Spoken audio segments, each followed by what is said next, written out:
ஆண்டவராகிய இயேசு கிறிஸ்துவின் இனிய நாமம் மகிமைப்படுவதாக. இந்த இயேசு எப்படிப்பட்டவரோ ஊழியத்திற்கு உங்களை அன்புடன் வரவேற்கிறேன்.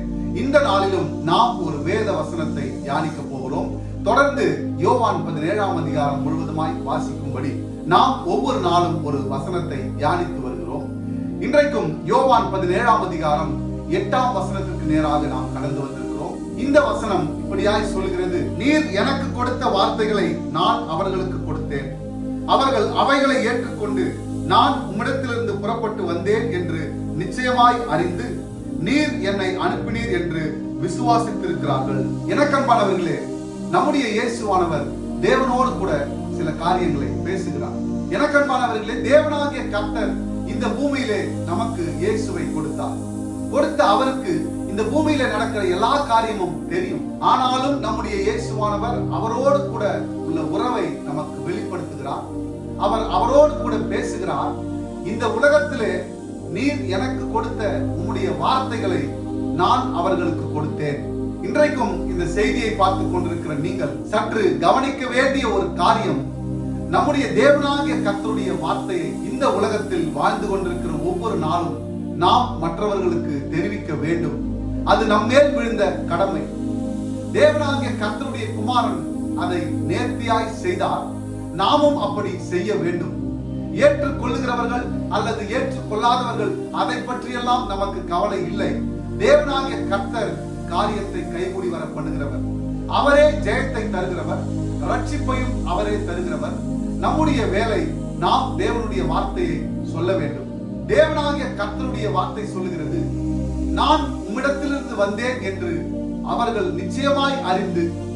இந்த இடத்துல இயேசுவானவர் நிச்சயமாய் என்ற வார்த்தையை உபயோகப்படுத்துகிறார். எனக்கன்பானவர்களே, இந்த இடத்துல நிச்சயமாய் என்ற இந்த வார்த்தையை குறித்து நீங்களும் நானும் சற்று கவனிக்க வேண்டும். இந்த உலகத்தில் வாழ்ந்து கொண்டிருக்கிற மனிதன் இயேசுவின் வார்த்தைகளை ஏற்றுக்கொள்கிறான்.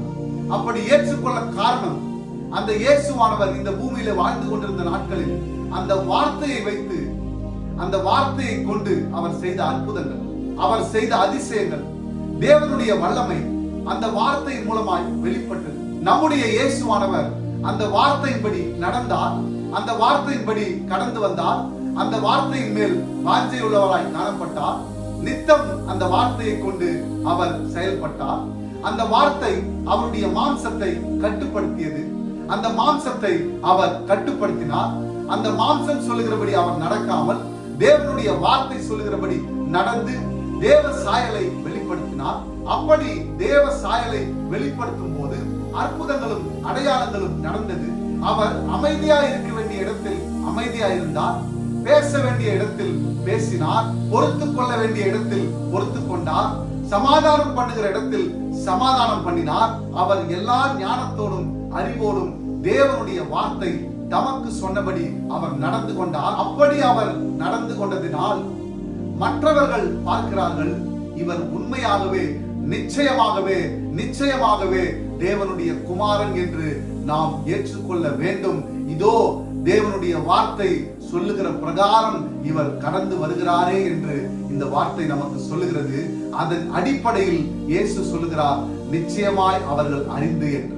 மூன்றாவதாக ஒரு காரியத்தை நாம் பார்ப்போமானால், நீர் என்னை அனுப்பினீர் என்று விசுவாசித்திருக்கிறார்கள்.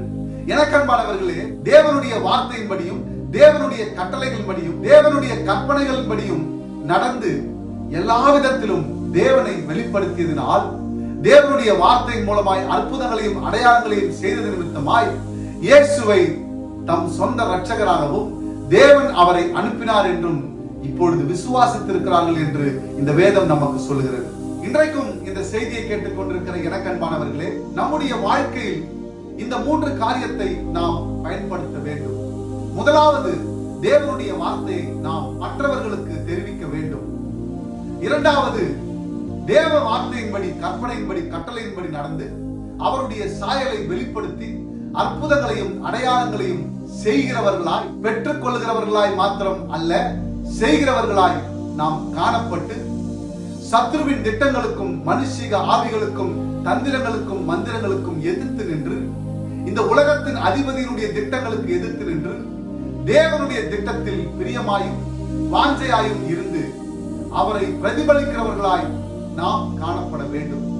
அப்படி நாம் நடக்கும்போது அநேக ஜனங்கள், அதாவது தெரிவித்த அந்த வார்த்தையை கேட்ட நபர்கள் நம்மை பார்த்து நம்மோடு கூட தேவன் இருக்கிறார் என்று விசுவாசிக்கும் அளவிற்கு நாம் நம்முடைய செயல்களை, கிரியைகளை செய்ய வேண்டும்.